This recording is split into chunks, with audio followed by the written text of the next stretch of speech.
the actual images. Okay, so if you see the curly hairs, okay, see the curly hairs of Buddha, okay, and see the hairstyle, okay. Now see the bulgy eyes, okay.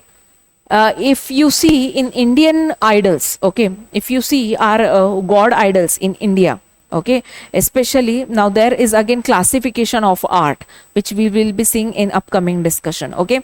So the art forms were being classified into two, the Gandhara and the Mathura, okay.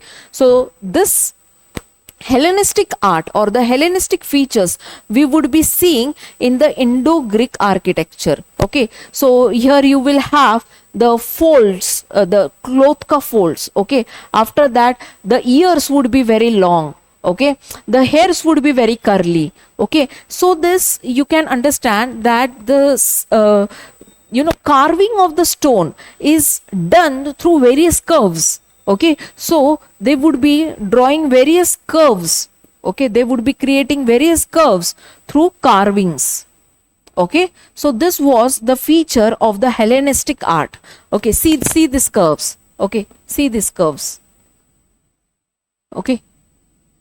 So this are, see again here, okay. So what are this? This is Hellenistic art which we will see in India after the invasion of Indo-Greek people, okay. So this was the impact and this was the feature of the Indo-Greek invasion. Now the next who invades India is the Sakas.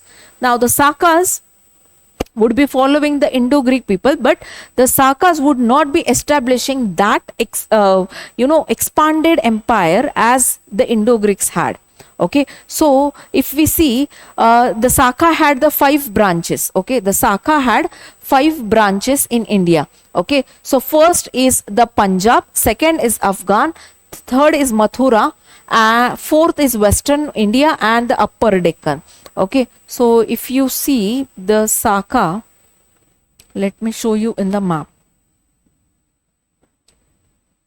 So it extended from the Afghan, okay, and up till here, okay, in this way. So Sakas were majorly attributed towards the northwestern region only, okay. So Upper Deccan ka only this part, okay. So these were the Sakas, okay. Now the Sakas had the 5 division within it, okay. So the first is the Punjab division, which was the main division. After that the Afghan division, after that the Mathura division, Western India, that is the Gujarat division, and the Upper Deccan division, okay. Now here during this, the king of the Ujjain or the king of the Deccan region, okay, he called himself as Vikramaditya. Now in Indian history you will find the 14 Vikramadityas. Now where did this idea came from? From where did this idea came from? Okay, Vikramaditya.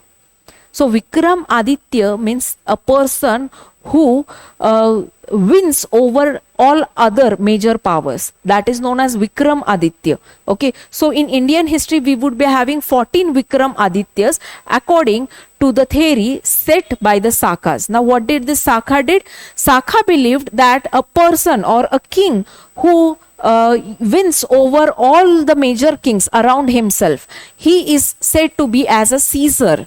Okay, now according to their culture, okay, so he is called as a Caesar, and in Indian context he is to be called as a Vikramaditya. So there was only one king who defeated the invasion, and it was only in the Ujjain when it was done. I had discussed with you the significance of Avanti. Okay, now Avanti would be here, same. Okay, so in the Avanti region, or what we call as Ujjain region, you will see that there is one single king who would be defeating the Saka ruler. Okay, and that is why he is termed as a Vikramaditya I. Okay, now Vikramaditya I is a contemporary of Saka dynasty. Okay, now after that there was again a significant king, Indian king, okay, who was ruling in the Gujarat region. Okay, and he was known as the Rudradaman. Now Rudradaman had a very good economical policies in his region. Now, if you visit the last Post-Mauryan lecture, I had discussed there that why did the kings implemented the irrigation policies in the agriculture.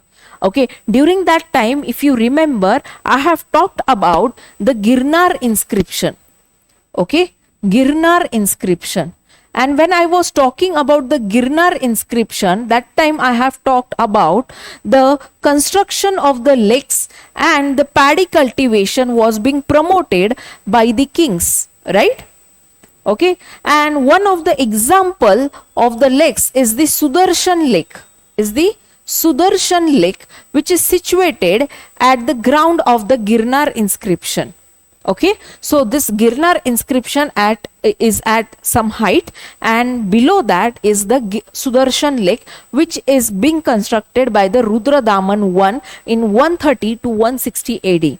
Okay, now the Sudarsana Lake is still presently also there in that Girnar hills. Okay, so here the Rudradaman I is also known as for his innovation in agriculture. His innovation in agriculture with respect to irrigation technology. Okay. So again, after that, we will also see that the Rudradaman also supported the Sanskrit revivalism.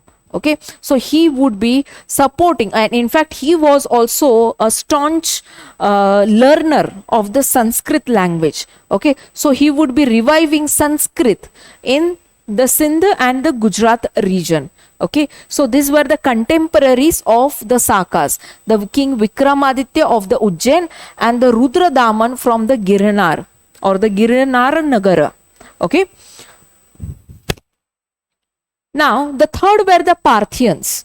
Okay, the third were the Parthians. Now, the Parthians were majorly the Christian followers. Okay, so here you will see that they came from the Iran region. Okay, the south region. Okay, southwest region. Okay, so if you see the Indo-Greeks, if you see the Indo-Greeks were straight from the north.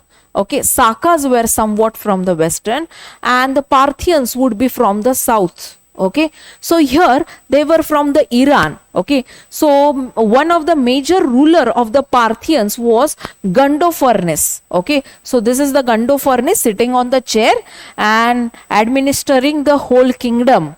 Okay, so here he would be residing in the western India, especially the Gujarat, Rajasthan region. Okay, so these Parthians were evident over there, and during his reign, Saint Thomas visits his kingdom.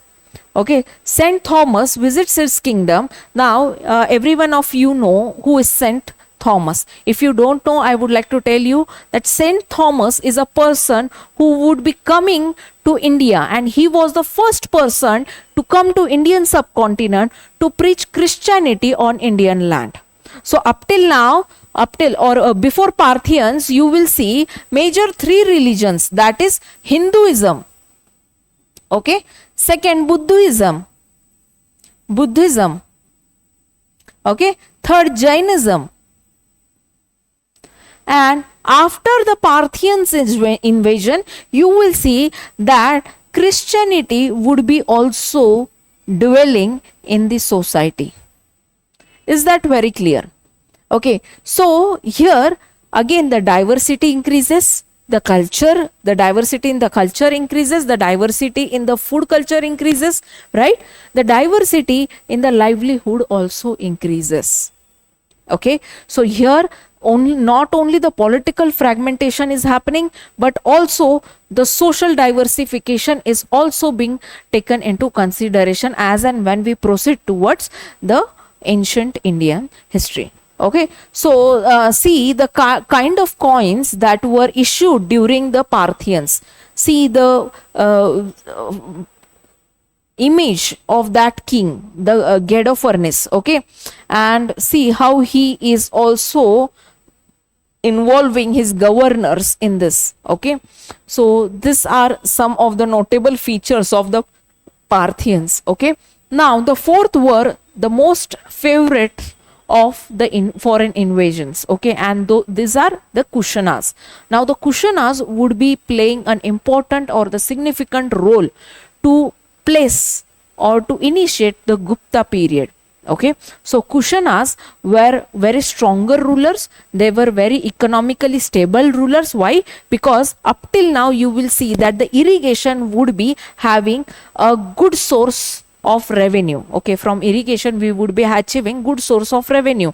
Taxation would be again on the stable basis. Okay, trade ties have been increased with n number of countries through Satvana dynasty, through the Kalinga or the Chedi dynasty. Okay, and after that the Indo-Greek people also. Okay, so here you will find that the economy would be reviving, the culture would be reviving, and again we would be attaining at least a stable position where we can achieve our major goals of the society and of the political kingdoms. Okay, so here the Kushanas were majorly from the Yuezhi tribe. Now what is Yuezhi tribe? Yuezhi tribe are the nomadic people from the steppe region.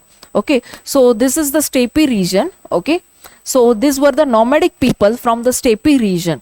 Okay, now you'll find that they would be living in such a condition where the agriculture is not that promoted, and when they would be coming over here, okay, when they would be coming over here, they would be impressed by the irrigation facilities, irrigation policies that we were implementing during the ancient period or the post-Mauryan period. Okay, so that is why they would be having a good source of opportunity to improve themselves in a more good way.